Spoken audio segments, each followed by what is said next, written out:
అందరికీ నమస్కారం. భక్తి ప్రేక్షకులకి స్వాగతం.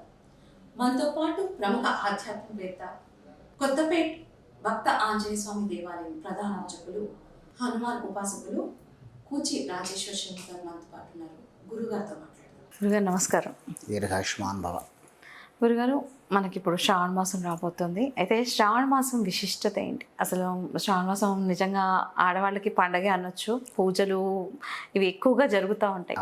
అయితే శ్రావణ మాసం మనం ఏ దేవతని ఎక్కువగా ఆరాధించవచ్చు? శ్రావణ మాసంలో ప్రత్యేకంగా పరమేశ్వరి ఆరాధన చాలా శ్రేష్టమైంది. అంటే ప్రతినిత్యం కూడా వీలైతే దేవాలయ సందర్శనము, ప్రతినిత్యం కూడా రుద్రాభిషేకం. ఒకవేళ ప్రత్యక్షంగా అర్చకుడిని కనుక మీరు పిలిపించి దేవాలయంలో కాకుండా ఇంట్లో కూడా రుద్రాభిషేకం చేయించుకోవచ్చు, లేదా దేవాలయానికి వెళ్ళైనా కూడా రుద్రాభిషేకం చేయించుకోవచ్చు. ప్రత్యేకంగా సోమవారాలలో కనుక మీరు రుద్రాభిషేకం చేయించుకుంటే మీకు చాలా ఉత్తమమైన ఫలితాలు వస్తాయి. అలాగే శ్రావణ మాసంలో మరొక ప్రత్యేకత ఏంటంటే వరలక్ష్మి అమ్మవారి ఆరాధన, వరలక్ష్మి వ్రతం. శుక్రవారం నాడు ప్రత్యేకంగా శ్రావణ శుద్ధ పూర్ణిమకు ముందుగా వచ్చే శుక్రవారం చేసుకుంటారు. ఇది మనం వ్రత విధానంలో మనం తెలుసుకోవచ్చు. ఈ వ్రతం చేసేటప్పుడు విధి విధానాలన్నీ కూడా మీకు వచ్చేటటువంటి అర్చకులు చెప్తారు. అయితే ప్రత్యేకంగా లక్ష్మీదేవికి ఇష్టమైనటువంటి వస్తువులలో పెరుగు, దొడ్డుప్పు, మల్లెపూలు, పాయసం, ఈ వస్తువులు ఖచ్చితంగా అమ్మవారికి అందేలాగా గనక మనం ఈ వరలక్ష్మి వ్రతాన్ని గనక చేస్తే ఖచ్చితమైనటువంటి ఫలితాన్ని అమ్మవారు అనుగ్రహిస్తుంది. అలాగే గౌరీదేవికి సంబంధించి కూడా ఏవైనా కార్యక్రమాలు నిర్వహించుకోవచ్చు. ఎందుకంటే శ్రావణ మాసంలో పరమేశ్వరుడికి ఎలా ప్రత్యేకత ఉంటుందో శాక్తేయ స్వరూపిణి గౌరీదేవి కూడా అంటే ప్రత్యేకంగా మాత్రం ఇది వరలక్ష్మి వ్రతం ఒకటి, అది వేరే. బట్ శ్రావణ మాసంలో మనం ఇంకా వీలైతే ఎవరైనా శక్తి ఉంటే శివపార్వతుల కళ్యాణం చేయించుకోవడం కూడా చాలా విశేషం. శ్రావణ మాసంలో శివపార్వతుల కళ్యాణం, కార్తీక మాసానికి ఎంత ప్రత్యేకత ఉంటుందో శ్రావణ మాసంలో ప్రత్యేకంగా శివపార్వతుల కళ్యాణం కనుక అంటే సామూహికంగా కొంతమంది ఏర్పడి ఏదైనా ఒక దేవాలయంలో ఒక మంచి శ్రేష్టమైనటువంటి దేవాలయంలో శ్రావణ మాసంలో కనుక శివపార్వతుల కార్తీక మాసంలో కూడా చేయించుకోవచ్చు. శ్రావణ మాసంలో కూడా శివపార్వతుల కళ్యాణం చేయించడం అనేది కూడా అంటే సామూహికంగా చేయించుకోండి. కళ్యాణం అనేది ఒక్కరం చేసుకుంటే కాదు, సామూహికంగా కొంతమంది ఒక దేవాలయానికి వెళ్ళి దేవాలయంలో ఏ దేవాలయం అయినా పర్వాలేదమ్మా, శివాలయానికి వెళ్ళారని రూల్ లేదు. ఎందుకంటే ఆంజనేయ స్వామి దేవాలయమో లేకపోతే అమ్మవారి గుడి వాళ్ళిద్దరు ఆ దేవతలు రారనేది ఏం లేదు. మనం ఇంట్లో సత్యనావర్తం చేసుకుంటున్నప్పుడు ఎక్కడో అన్నవరంలో ఉన్నటువంటి ఆయన మన ఇంట్లో పీఠం మీదకి పిలుచుకుంటున్నప్పుడు దేవాలయానికి శివపార్వతులు రాకుండా ఏమన్నారు, పరివారానంతా పిలుచుకుంటున్నాం. అలాగే పరమేశ్వరుల యొక్క కళ్యాణం ఏదైనా మంచి దేవాలయంలో నిర్వహించేటటువంటి ప్రయత్నం చేయడం చాలా ఉత్తమమైనటువంటిది. కాబట్టి అభిషేకం అపమృత్యు భయ నివారణ కలిగించేటటువంటి వాడు పరమేశ్వరుడు. ఆది పురుషుడు శ్రీమన్నారాయణుడు, సృష్టికర్త బ్రహ్మ, స్థితికారకుడు నారాయణుడు, లయకారకుడు పరమేశ్వరుడు.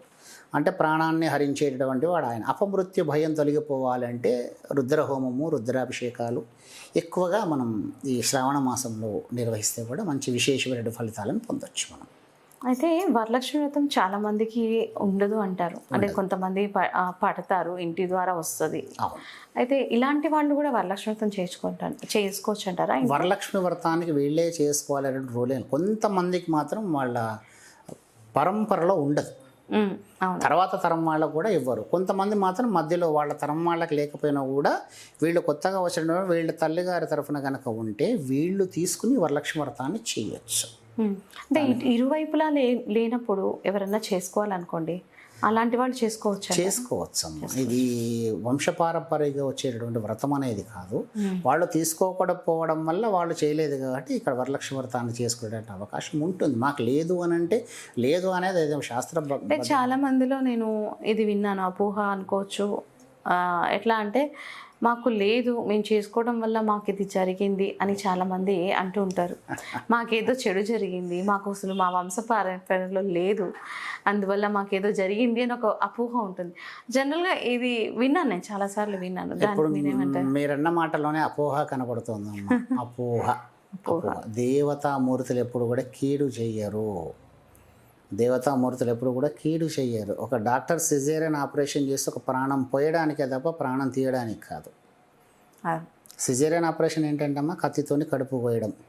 అంటే ఆయన శత్రుత్వంతో వస్తుండా, ఒక ప్రాణాన్ని బతికించడానికి ఇంకో ప్రాణాన్ని హింస పెట్టి ఆ ప్రాణాన్ని ఈ ప్రాణాన్ని 2 ప్రాణాలని కుటుంబానికి అందిస్తున్నాడు.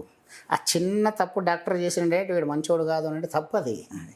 ఎక్కడో ఏదో పొరపాటు వల్ల మనం చేసేటువంటి పొరపాటు, లేదంటే భయంతో చేయడం వల్ల ఇప్పుడు సహజంగా ఇంట్లో 4 కుటుంబ సభ్యులు ఉన్నారనుకుందాం, 3 కుటుంబ సభ్యులు ఊరు వెళ్ళారు, ఇంట్లో ఎవరో ఒకరే ఉన్నారు. ఆ పడుకునే ముందర అన్నీ దరిద్ర మొహాలు వస్తుంటాయి. నేను ఒక్కడనే ఉన్నాను, లేదా నేను ఒక్కదాన్నే ఉన్నాను, కొంచెం పిరికి స్వభావం ఉంటే ఒక్కదాన్నే ఉన్నాను, ఏం జరుగుతుందో ఎట్లా జరుగుతుందో రాత్రి భయం.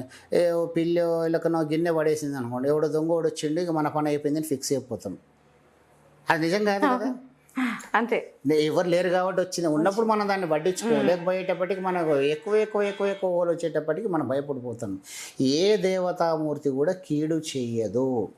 వాడేటటువంటి విధానం లోపల మెడిసిన్ కరెక్ట్గా వాడితే ఏ రకంగా మనకు డాక్టరు ఒక 30 టాబ్లెట్లు రాశాడు, 30 రోజులు వాడమన్నాడు. 30 రోజులు గుర్తుండదో అని ఎట్లా 30 వాడాలి కానీ ఒకటో రోజు వేసేసుకోం కదా,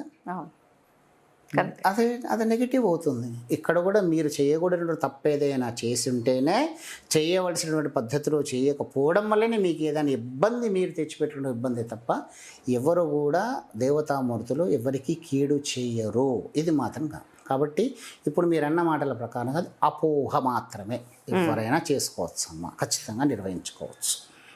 ధన్యవాదాలు గురుగారు.